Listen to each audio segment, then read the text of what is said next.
le Renoir trompe tout le temps. Non, Et ça, non, ça c'est pas, je suis attendez, pas d'accord. ça c'est pas que le Congolais. Hein. Oui, vous êtes chaud, vous êtes dans un game là-haut. Il y a des Les Congolais, les Ivoiriens, Oh, les il y a des Camerounais. classements même dans l'Afrique. T'as vu? Ouais, Ah, gros. t'as des petits classements, t'as des petits classements.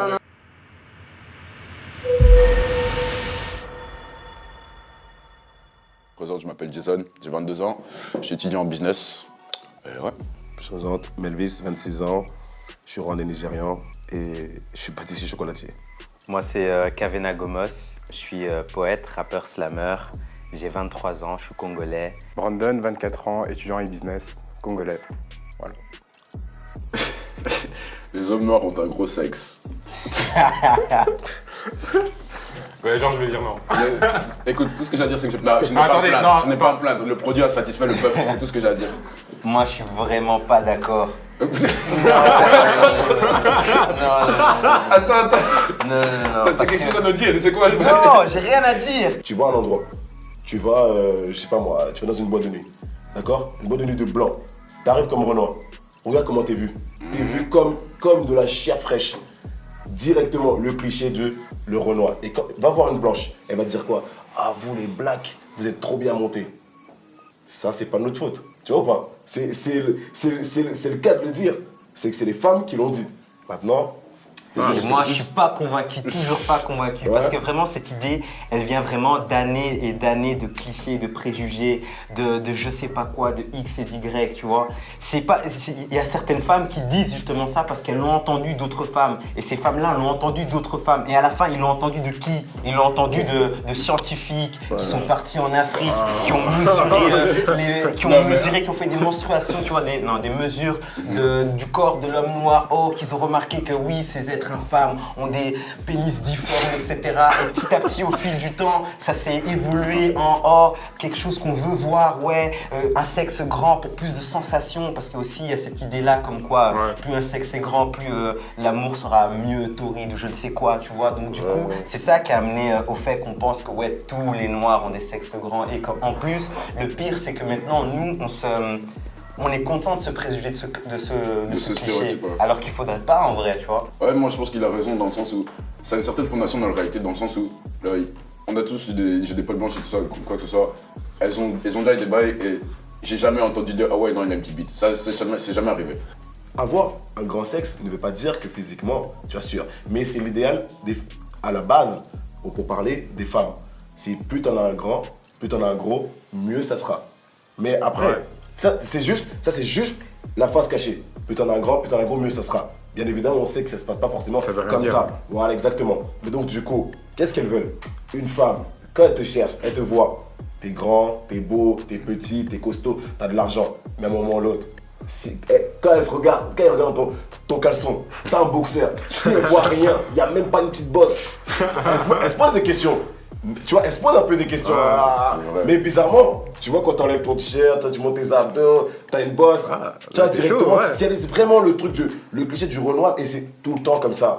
On va pas se mentir, tu vois toujours des Renoirs et tout le monde, ils sont contents d'enlever leur boxer, ils sont là, ils marchent. Tu vois, t'es fier de montrer, tu sais que t'es fier. Parce que ça instrumentalise l'homme, il te traite comme objet. Un homme noir, c'est quoi? C'est juste un gros sexe, c'est tout. C'est vrai qu'il y a... Je vais passer une bonne nuit avec, mais le vas passer un futur, bon moment, ouais. je vais pas avoir un futur avec parce que l'homme noir est un homme volage. L'homme noir a des enfants à gauche, à droite. L'homme noir a X et Y. Donc je vais passer seulement un moment, tac, et c'est tout, c'est fini. C'est pour ça que j'aime pas associer et dire que ouais, c'est bien ce préjugé, l'homme noir a un gros sexe. Non, non, pas du tout. Aujourd'hui, on est devenu une mode. Le noir, c'est devenu l'attraction. Il a pas tort, il a vraiment pas tort. Le noir, c'est devenu l'attraction. Et ça fait partie du fait que, sexuellement, les femmes nous ont idéalisé notre sexe. Même le fait que l'hip-hop maintenant c'est trop à la mode, le fait que l'afro c'est très à la mode aussi, tu vois. C'est des choses, c'est des formes d'art qui sont clairement, il y a plus en plus de noir dedans. Et du coup, le fait qu'il y a plus d'artistes qui soient exposés au monde, ça fait que notre représentation elle est vraiment diverse. Mais le problème, je pense que c'est aussi un peu contre nous parce que j'ai l'impression qu'il y a foule de blancs, ils pensent que être noir c'est juste à la mode en fait. Non, everybody wanna be a nigga, but nobody wanna be a nigga. Tu vois ce que je veux dire? Tout le monde veut être noir, mais personne veut être noir, tu vois. Ouais. Parce Ils veulent que les bons côtés de la Exactement. négritude, on va dire. Parce qu'en fait, j'ai vraiment l'impression qu'ils pensent qu'être noir c'est cool. Ouais. Alors qu'ils oublient le racisme, tout ce qui est... Et puis même, être noir, c'est pas juste quelque chose, c'est ma culture, c'est une partie de moi, c'est une partie de mon identité. Fais pas comme si c'était un truc cool qui dure 3 minutes. Non, Moi, je suis noir quand je me réveille, je suis noir quand je m'endors, tu vois. Les hommes noirs sont infidèles. Black men don't cheat. Black men don't cheat. That's a fact. C'est faux. Est-ce que l'homme noir est infidèle? Moi je dis c'est faux. Pourquoi c'est faux? C'est une bonne question. On est infidèle. L'homme noir aime trop la femme. T'as une meuf, tu dragues une meuf, mais en même temps tu dragues celle-là.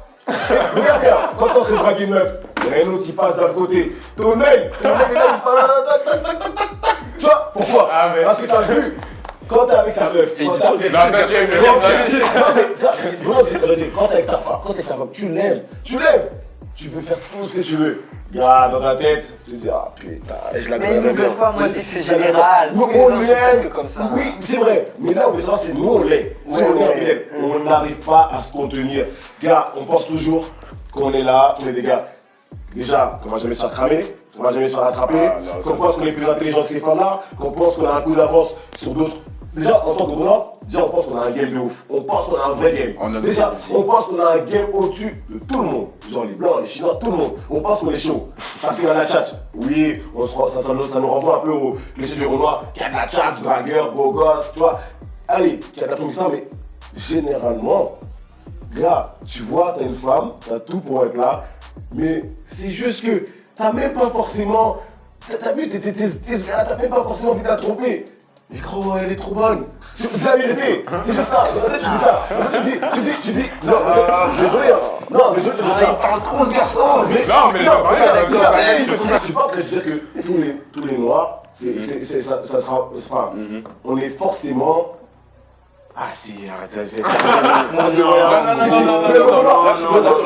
Majoritairement parlant, le Renoir trompe tout le temps. Non, je suis pas d'accord. Ça c'est pas que le Congolais, hein. Oui, vous êtes chaud, c'est dans un game là. Non, Les Congolais, les Ivoiriens. Il y a des classements même dans l'Afrique. Mais c'est la vérité, hein. Mais c'est les femmes qui veulent aussi. Ah, regarde. C'est les femmes qui veulent aussi. Non, mais c'est la vérité. T'as ton bonheur, t'as là, t'as tout, hein. T'as tout ce qu'il faut. Gars, tout se passe bien, Et gars, dans ta tête, tu sais qu'à un moment, il faut que tu dérapes. Et pourquoi tu dérapes? Parce que c'est en toi. T'aimes trop la femme. T'es là, tu vois une gros, tata. Mais sérieusement, pour moi, c'est clairement faux parce que c'est un truc juste, c'est une question vraiment à mettre en général. Est-ce que les hommes sont infidèles? Là, on peut parler. Ouais, là on peut parler, on peut Mais avoir le une fait que- discussion. juste parce Et que si c'est on noir. cible vraiment que l'homme noir, bah pourquoi est-ce qu'on dit que l'homme noir est infidèle? Mais là, non, c'est quoi? C'est parce que justement on a un ancien passé de polygamie, ouais, dans nos sociétés, Ça dépend avant, des cultures, il y avait la beaucoup de cultures, il y a polygamie, pas donc ça. du coup quand les blancs sont venus, ils ont été choqués, oh, comme ça, ceux qui ont plusieurs femmes, les hommes noirs sont infidèles, et donc du coup le truc a évolué dans ça. Est-ce que c'est ça? Aucune idée. Les hommes noirs préfèrent les femmes blanches, claires et métisses. Yo. Est-ce vrai? Est-ce faux?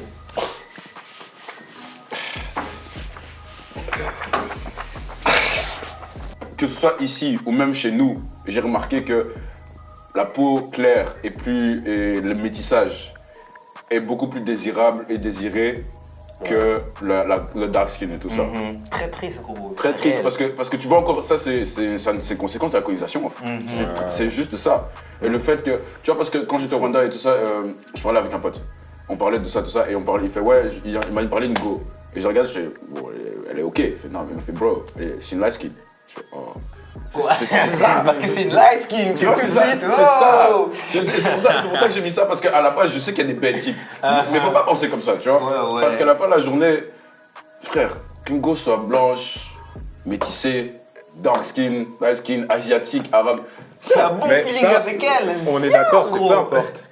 Mais en général, moi je suis d'accord de dire que c'est vrai, les hommes noirs, souvent ils préfèrent les blanches ou les métisses. Tristement. C'est triste, Pourquoi mais c'est la réalité. Pour moi, il y a plusieurs trucs. Parce que moi, je me souviens quand j'étais en secondaire, j'étais vraiment dans une école de blanc, et que sérieusement, j'étais l'un des rares noirs. Les gars avec qui je sortais, c'était les gars qui étaient autour de moi. Ouais, mais c'était ton environnement. Tu vois, c'est ça le truc. voilà. Et c'est pas pour autant que quand je sortais avec ces gars que je pensais que la femme noire était en dessous.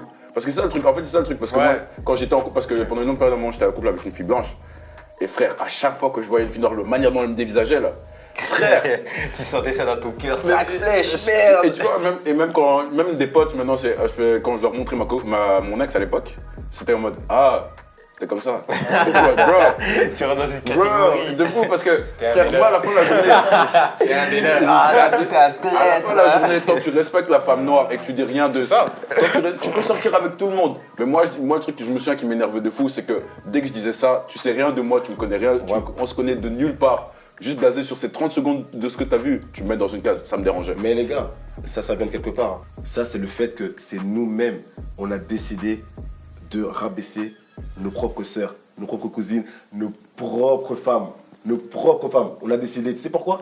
À l'époque, je sais pas si vous avez connu l'époque où les gens, on les appelait pas les noirs ou les renoises, on les appelait les niafs. Tu te rends compte? J'ai pas connu cette époque. 2013, 2000.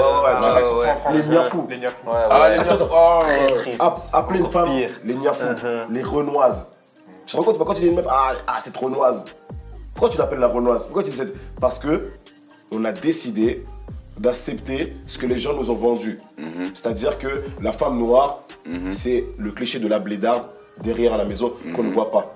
La blanche, la métisse, c'est celle qui passe bien à la caméra, celle qui passe bien à la télé et celle qui passe bien sur Instagram. C'est ça qu'on a décidé de nous vendre. Nous, on a accepté à partir du moment où on n'a pas, au lieu de valoriser nos femmes noires. Oui, aujourd'hui, vous êtes tous là à regarder les femmes noires et tout, parce que maintenant, vous avez vu, elles font du sport, elles sont là, elles mettent des robes, il y a des formes de ouf, tu vois. il y a toujours eu des formes de ouf, il y a toujours eu des Il y a formes de ouf. toujours, mais parce que maintenant, la différence, C'est que c'est à la mode, c'est parce je vois ce que tu veux dire. Elles mettent des laces.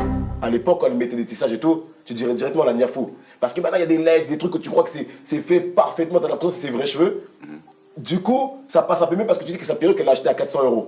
Donc aujourd'hui, t'étonnes même pas que tu vois tous ces footballeurs avec des blanches, tous ces basketteurs avec des métisses, les footballeurs qui ont vite quitté chez eux, leurs potes, traîner avec, aller aux jokes, des vieux trucs comme ça, rester un peu entre noirs et tout. Ils sont à leur centre de formation, ils ont fait un parcours vraiment de footballeurs, avec ok, il y a des renois, mais ils savent plus ce que c'est. Je dirais pas qu'ils savent plus ce que c'est d'être africain, mais ils savent plus. Ouais, ils n'ont pas grandi. Ils chez savent eux, plus ce que ils c'est ont de pas- rester chez eux et de rester entre nous, tu vois. Là, ils sont formatés, être comme ça.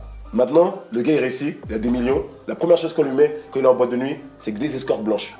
C'est que des escortes blanches. Il a pas tort. Et ces il a pas tort. meufs-là, elles sont bien plus malines que toutes nos sisters. Bien sûr, nos sisters, elles sont fortes aussi. Mais la première chose qu'il y a dans toutes ces boîtes-là, quand tu arrives à un niveau, tous ces sportifs et tout, c'est que des meufs. Tu vois, c'est des petites blanches qui savent que à ce moment-là, le Renoir, je vais le manger. Je vais le manger dans le cerveau. Je vais le manger dans le cerveau. Ok, peut-être que je lui ferai pas son pont d'eau, hein. Mais t'inquiète, juste le fait que mon apparence est très bien soignée avec ses photos avec lui, lui va m'accepter et c'est lui qui va me déclarer sur Instagram. Moi, dans ma vie, j'ai eu plusieurs. En fait, je me suis déconstruit de plusieurs manières. Au début, c'était très. Je sors avec tout et n'importe quoi. Il y a une fille et là, il y a feeling. Et puis après, je me suis construit et je me suis dit non, il faut que je sors qu'avec des femmes noires. Et puis après, j'ai dû me déconstruire parce que du coup, le problème de je sors qu'avec des femmes noires, c'est qu'au final, je sors qu'avec des femmes noires. J'ai un idéal de femme noire. La femme noire ne doit pas dépasser cet idéal-là. Pour moi, la femme noire, c'est une femme noire avec des cheveux naturels, sans tichage, etc. Donc du coup, j'ai dû me déconstruire sur cette idée-là et accepter des choses, accepter d'autres choses. Et maintenant, aujourd'hui, moi, je pars du principe que si la femme est intelligente et s'assume, pour moi, tout est bon. Les Noirs ne sont pas solidaires entre eux. Est-ce que c'est vrai? Est-ce que c'est faux? That's a fact. Les Noirs sont pas solidaires entre eux. Moi, je suis pas cordial avec vous. Moi, that's a fact. Non. Attends. Imaginons, moi je fais un truc, ça se passe très bien, je deviens très successful et tout ça. Je sais très bien que, et c'est parce que je l'ai vu, il y a beaucoup de personnes dans ma communauté même qui vont, la première chose qu'elles vont ressentir, c'est de la jalousie. Et c'est très problématique ça. Honnêtement, je sais pas d'où ça vient, mais je sais que, est-ce que c'est propre à l'homme noir? Je sais pas. Mais je sais très bien que lorsque j'ai vu même des gens d'église, tu vois, même les tantines et tout ça, tac, leur première action quand on se dit tel ou un tel a fait telle chose, c'est comment elle a fait ça? Genre directement il y a un doute, c'est même pas cool pour toi, tu vois. Parce qu'à la fin de la journée, ça, je suis sûr que tout le monde va être d'accord ici avec moi, c'est que tant qu'on est divisé, c'est dans l'intérêt du blanc. Et si un jour on devient unis, si on devient unis économiquement parlant, socialement parlant et culturellement parlant, qui pourra nous arrêter? La première chose que les gens savent, c'est que chez nous, on n'est pas unis. Et c'est chez nous, entre nous-mêmes, toujours. Regarde bien, les médias, ils mettent en avant, oui, ils nous vendent ce qu'ils veulent, on est d'accord. Mais ils mettent qui en avant sur le fait que, à chaque fois, chez nous, on se divise. Les Noirs, en Côte d'Ivoire, au Congo, au Rwanda, partout. partout, ils nous mettent nous en avant, de nous montrer que, eh, regardez ces gens-là, même entre eux, ils font la guerre. Avec l'Afrique, le grand continent africain, l'Afrique, ils ont créé des pays en rassemblant des ethnies qui n'avaient aucun rapport ensemble. C'est vrai qu'il y avait déjà Et puis ensuite, quand ils ont créé ces pays en rassemblant des ethnies qui n'avaient aucun rapport ensemble, ils ont élevé une ethnie en particulier et l'ont installée au pouvoir. C'est ça qui crée maintenant toutes ces divisions, des problèmes X et Y. Les hommes noirs sont paresseux. Ah. Est-ce que c'est vrai, les hommes noirs sont paresseux? Ah, vous êtes dur. Hein. Fort. Fort. Toi, tu vas avoir des problèmes. De base, nos parents, ils nous disent, et c'est vraiment l'un de leurs leitmotifs préférés, « Oh, tu es noir, tout ce que tu dois le faire 2 fois plus. » Et c'est vraiment quelque chose qui est vraiment ancré, je sais pas pour certains, mais en tout cas pour moi, c'est vraiment ancré en moi. C'est que quand je fais quelque chose et que j'ai envie d'y mettre du mien dans cette chose, je sais que je suis obligé de faire 2 fois plus que les autres pour Moi, je réussir. pense que c'est ça, c'est l'envie. X et Y. On voit de plus en plus de représentations noires qui prouvent que non, en rien, on est paresseux. Quoi qu'il arrive, on peut monter, faire quelque chose, voir grand, etc. Et que pour aller là où on était, on a dû travailler très dur et encore 2 fois plus dur que mon homologue blanc. C'est vrai, c'est vrai. Là, pour rebondir sur ce que tu as dit, c'est vrai qu'avant, on n'avait pas beaucoup de représentants noirs dans les hautes sphères, tu vois. Et le fait que maintenant, on ait des gens comme ça peut pousser aussi les gens à dire « Ouais, il y a moyen que j'arrive là. » Parce qu'il y a un de mes frérots, il est arrivé là. Donc si moi, je charbonne, je mets du mien, je peux aussi arriver là. La représentation, c'est exactement ça. Parce que là, ce que j'entends jusqu'à là, c'est de l'ambition. C'est de vouloir réussir grâce à certaines personnes de notre culture qui ont réussi là-haut. C'est une ambition d'arriver là-haut comme eux. Mais pourquoi je tiens à dire que l'homme noir, je trouve qu'il est vraiment paresseux. On est ambitieux, mais on remet toujours tout au lendemain. Ça veut dire que, tu vois, on le sait, hein, on sait qu'on doit charbonner 2 fois plus. Mais tu sais, si vraiment on était vraiment des gens pas paresseux, on ne perdrait pas du temps avec tout ce qui est... T'as vu, quand t'es en blocus, tu dois étudier, on est dehors, on sort, on est en boîte, on perd du temps, on regarde des films. Enfin, tu vois, on redouble des années. Tu vois, tu peux redoubler parce que cette année, j'ai tout donné. J'ai tout donné, d'accord? J'ai travaillé, j'ai tout donné. J'ai sacrifié mon temps, mon amusement et tout, mais j'ai pas réussi parce que c'était un peu dur. Mais souvent, on rate pourquoi? Parce que c'est tout ce qui est à l'extérieur qu'on a accepté d'aller à l'extérieur, tu vois? Pour moi, c'est pas être paresseux, c'est un problème général, ça, en plus. C'est un problème plus de motivation. Ouais, non, je crois que c'est plus C'est de la paresse. Ouais. C'est de la paresse. Si t'as pas de motivation, t'es paresseux. Si t'as de la motivation, tu n'es pas paresseux. Si t'es motivé, jamais la paresse n'entre pas en compte. Pour moi, je trouve que c'est un truc vraiment général ce que tu expliques. C'est pas vraiment spécifique aux hommes noirs, c'est vraiment tous les étudiants. Tous les étudiants, on a tous le même problème. On a nos réseaux sociaux, on a nos sorties, on a nos trucs X et Y, tu vois. Mais nous, et donc du coup, ce qu'on essaie de faire, c'est essayer de s'en sortir malgré les X et Y, les problèmes à gauche, à droite. Et voilà. À chaque fois qu'il y a un événement africain, combien de fois à chaque fois il y a des questions de retard, de désorganisation, de tac. Je sais pas si c'est vraiment dans la paresse, mais c'est vrai que je pense qu'on n'est pas assez exigeant avec nous-mêmes. La dernière fois, il y avait un pote à moi, il sortait un album. Il est venu 3 heures en retard à la release party, tu vois. Et il m'a dit, ouais, après, fais non, t'inquiète, tu sais comme ça. Tu vois ce que je veux dire? Tu acceptes ces clichés sur toi-même, et après, maintenant, tu vis ta vie par rapport à des clichés. Et tu vois, ça rentre dans ce mécanisme, en fait, tu vois. Les noirs sont des voyous. Est-ce vrai ou faux? C'est vrai et faux, hein? Bah, faux. C'est faux. Est-ce que j'ai besoin de débattre là-dessus? Je sais pas pourquoi on dirait ça. Non, mais écoute, c'est comme tous les blancs. Il y a des blancs qui sont des voyous, il y a des noirs qui sont des voyous. Tu peux jamais mettre un problème sur une couleur de peau. Sinon, je commencerai à dire que, je sais quoi, tous les blancs, c'est des colonisateurs. Je dirais quoi, que que les nord-américains, c'est des tueurs d'Américains. Tu vois, on peut jouer à ça toute la journée, en fait. Ouais, je pense qu'il y a des voyous de toutes les couleurs. Après, bon, ceux qui sont connectés plus voyous, c'est plus, je pense, les Arabes. Mais bon, on va pas se mentir. J'ai pas dit ça. Mais bah, je suis pas d'accord. Je suis pas d'accord. Mais bon, c'est un peu aussi un préjugé, mais voilà. Je pense pas que le fait que tu sois noir, que tu sois arabe, ça définit toi que t'es un voyou. Tous les immigrés sont surreprésentés dans les classes populaires et donc du coup, qui on voit dans les quartiers Exactement, dans les ça, sales quartiers, voilà, on va dire ça comme ça, qui on voit dans les sales quartiers des Noirs et des Arabes. Et donc, du coup, dans ces sales quartiers, qu'est-ce qui se passe? Oh, il y a souvent des petits problèmes de banditisme, etc., des problèmes de voyous, tout ça. Et oh, pourquoi? Ben parce que justement, ils vivent dans des milieux précaires, ils doivent s'en sortir par tous les moyens. Oh, ça vend, oh, ça vole. Pourquoi vous volez? Ben voilà, parce qu'on vit dans un milieu précaire, etc.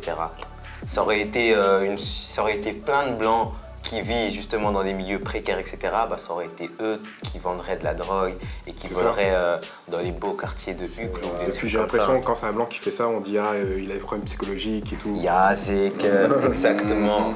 Alors que quand c'est un noir, ils font juste parce qu'il est noir. Mais il avait raison parce que genre, il y a un lien entre la voix. Même chose pour les attentats aussi. Ouais, Hein. pareil. Oh là là. Exactement pareil. Mais tu vois, on nous a entassés là-bas, nous les Noirs, les Arabes, dans ce truc qu'on appelle les cités, tu vois, les banlieues. Mais nous, on n'a rien fait. Ok, oui, il y a la plupart des gens, on fait des études, on s'en sort, on travaille, etc. Mais la plupart d'entre nous, on n'a rien fait pour changer ça. On a décidé d'être là, de se dire on est dans une cité, au lieu d'avancer entre nous, au lieu de se dire ok, personne ne va vendre de la drogue, personne ne va braquer, personne ne va tuer l'autre, personne ne va faire des gangs rivaux, personne ne va faire des attentats, on a décidé de se dire comme on est des Noirs, on va accepter le fait que de toute façon on ne pourra jamais s'en sortir ici, alors vas-y, venons s'asseoir, venons vendre notre drogue, venons on va braquer les banques. Et tous ces trucs-là de bandes rivales, ça vient de là du fait que à chaque fois qu'on voit un groupe de Noirs, il suffit que vous êtes deux, hein. Vous êtes deux, vous marchez, je sais pas moi, l'avenue Louise, ce jour-là, il n'y a même pas de Noirs, vous êtes les deux seuls Noirs. Et je peux te jurer, hein, tu pourrais être habillé en Gucci de Tamba, on va te voir directement comme étant, tu vois, le voyou typique, Parce que à chaque fois que nous on sort, quand tu vois, c'est toujours nous, on crée ces problèmes-là, des bandes, tu vois, des agressions. Quand tu sors de boîte, qui directement, ça part toujours encore de qui? Tu vois les Noirs. De manière disproportionnée dans les médias et par rapport au système, même par rapport au système judiciaire, on n'est pas traité de manière égale par rapport à un pote blanc. Tu peux le voir par exemple, tu peux voir très simplement comment la police réagit lorsque contrôle d'identité. Regarde comment la police réagit quand c'est des blancs et quand c'est des noirs. Et en plus, même pour rebondir à la question, oui, même moi quand j'avais 14-15 ans, j'étais dans une école de blancs. On était avec mes groupes de potes, on était 5-6. On était restés ensemble à la station de tram jusqu'à 17h, on était en train de parler. On était sur les bancs, on parlait, c'est même pas comme si on parlait aux autres ou quoi. La police vient et fait oui, vous créez un sentiment d'insécurité. J'avais 14-15 ans, frère. Je regardais encore Naruto dans ma chambre. De quoi tu me parles sentiment d'insécurité? Je suis un bête type, je sais pas me battre. Tu vois ce que je veux dire? Oui, peut-être que certains d'entre nous partent en couille et du coup, il y a un cliché qui est né. Mais ce cliché, il est tellement problématique parce que c'est pour ce 1%, il y a le reste on est en train de souffrir pour ça, tu vois. Et surtout quand c'est la police, parce que moi, à la base, la police, c'était ouais, au cas où si j'ai un problème, je les appelle eux. Mais je me suis rendu compte que pour eux, c'est moi le problème. Tu vois ce que je veux dire? À partir du moment qu'à la police, que ce soit moi, toi ou quoi que ce soit, il te voit plus comme un danger qu'un citoyen à secourir. Et ça, c'est très problématique, tu vois. Mot de la fin. Prenez une fierté, soyez fiers d'être nous, représentez-nous le mieux que vous pouvez. Aimez-vous, aimez vos sœurs, aimez vos cousines, aimez tout le monde. Et trompez pas vos go. Black men don't Cheat.